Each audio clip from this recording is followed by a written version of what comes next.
रंजना कभी ब्रश नहीं करती थी। उसे कितनी बार उसके माँ बाप ने डांटा, लेकिन उसका कोई असर उस पर होता ही नहीं था, जिस कारण से उसके दांत पीले पीले हो जाते हैं। शादी के बाद अरे बहू, वैसे तो तुझ में कोई कमी नहीं है, पर तेरे दांत दांत इतने पीले कैसे है बेटा? कैसे मतलब? कोई सर्जरी थोड़ी ना कराई है। वो तो क्या नाम, मैं ब्रश नहीं करती थी तो पीले हो गए। अब क्या करूं? आप कहें तो लाल करवा लूं या फिर काले? यार ये क्या है, क्यों माँ से लड़ रही हो? लड़ रही हूँ? अरे मैं लड़ रही हूँ या ये बोल रही है कि दांत पीले है, पीले। अरे तपस्या थोड़ी ना की है इन्हें पीले करने के लिए। बकायदा ब्रश नहीं किया है 20 साल तक, तब जाकर। छी, कैसी बात कर रही हो? ये उस वक्त तो पीले नहीं थे जब हम लोग तुम्हें देखने आए थे। अरे तब साफ करवा लिया होगा डेंटिस्ट के पास जाकर। अब देखो कैसे पीले पीले लग रहे हैं। रंजना सास की तरफ गुस्से से देखती है। फिर शुरू हो गई पीले पीले पीले। अरे पीले तो तब भी थे जब मेरे हाथ का रसगुल्ला उड़ा उड़ा कर खा रही थी और बोल रही थी, लड़की नहीं गुणों का खजाना दे रहे भाई साहब आप। खैर, अब वो लोग करते भी तो क्या करते, पीले दांत वाली बहू पल्ले पड़ी थी तो झेलना तो था ही। एक दिन कीर्तन में रंजना गाना गा रही थी। अरे कमला बहन, माँ का द्वार है, यहाँ तो सब शुद्ध होकर आते हैं, फिर अपनी बहू को ब्रश भी नहीं करवाती तुम। दूर से पीले पीले दांत भक्ति में बाधा उत्पन्न कर रहे हैं। अरे कोई 2 साल की बच्ची थोड़ी ना लेकर आई हूँ मैं बहू बनाकर। अच्छी खासी लड़की है, अरे कैसे करवाऊं ब्रश? ये तो उसे खुद करना चाहिए ना। अब माँ बाप तो इसके जैसे तैसे निपटा दिए, ये नहीं सोचा कि सास कैसे संभालेगी। सास बहू को लेकर घर आ जाती है, लेकिन सोच लेती है कि अब इसे लेकर कहीं नहीं जाएगी। अगले रोज बहू कहती है, अरे क्या हो गया, मंदिर नहीं जाना क्या? कीर्तन का वक्त हो रहा है। मेरी मधुर वाणी से कान्हा जी जागते हैं और सोते हैं। आप तो जानती है ना उनकी भक्ति में कितना मन लगता है मेरा। वो क्या है ना, तबीयत ठीक नहीं लग रही है मेरी, आराम करूंगी मैं। तबीयत ठीक नहीं लग रही? अभी तो मिथुन के गाने पर नाच रही थी आप, और अब बोल रही है कि तबीयत ठीक नहीं लग रही। अरे भक्ति में मन लगा लो सासू माँ, ऊपर जाना है, क्या मुंह दिखाओगी आप? हाँ? सास को बहू की बात पर गुस्सा आ जाता है। मैं क्या मुंह दिखाऊंगी, इसकी चिंता तो ना कर, समझी? अपने मुंह की चिंता कर, जो ये पीले पीले दांत लेकर हर जगह पहुंच जाती है। पता है लोग कितना मजाक बनाते हैं। ना जी ना, मैं नहीं जाना कहीं तेरे साथ। तो ये बात है, कोई ना, मत जाओ, मैं अपने कमरे में ही बैठकर भक्ति कर लूंगी। ऊपर वाला दांत थोड़ी ना देखता है, मन देखता है, भावना देखता है।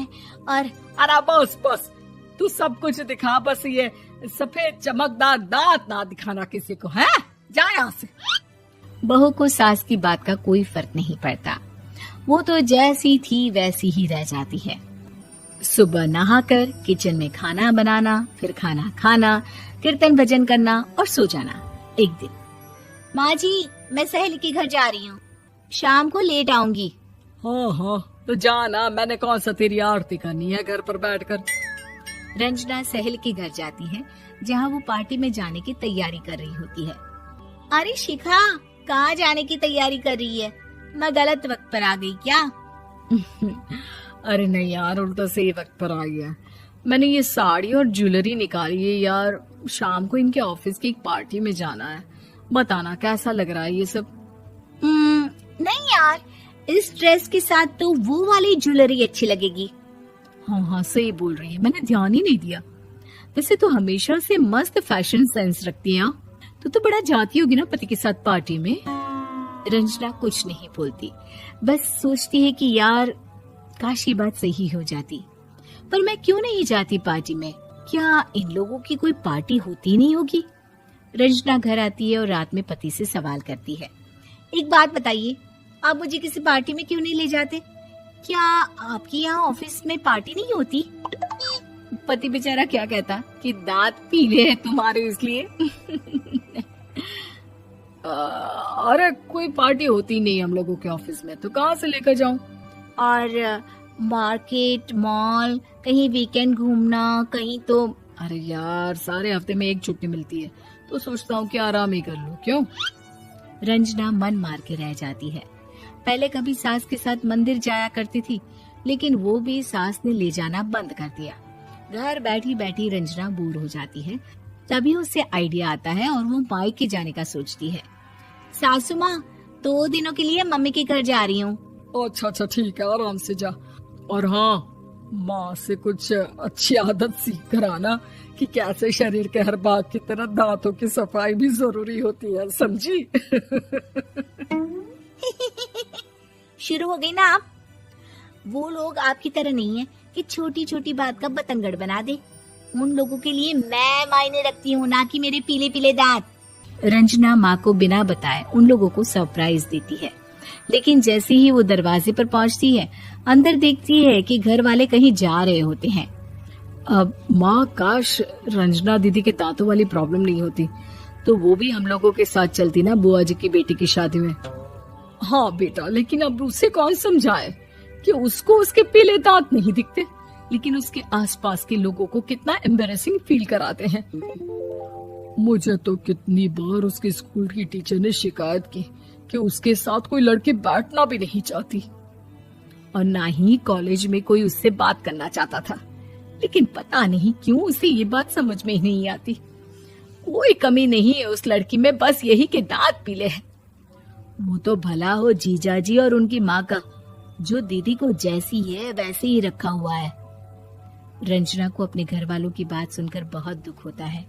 वो सोचती है कि वो क्या करे, लेकिन फिर वो सीधा डेंटिस्ट के पास जाती है, अपने दांत चमकाती है और कसम खाती है कि वो रोज ब्रश करेगी। अरे क्या हो गया? तुम तो 2 दिनों के लिए गई थी ना, पर कोई ना, अच्छा है, चलो आ गई तो। रंजना सास के सामने आकर खड़ी हो जाती है और पूरी स्माइल करती है, उसके चमकदार दांतों को दिखाती हुई। हैं? चले मंदिर? माँ, मुझे माफ कर दीजिए, मैंने आप लोगों को बहुत एम्बैरेसिंग फील करवाया। मैं आज से रोज ब्रश करूंगी।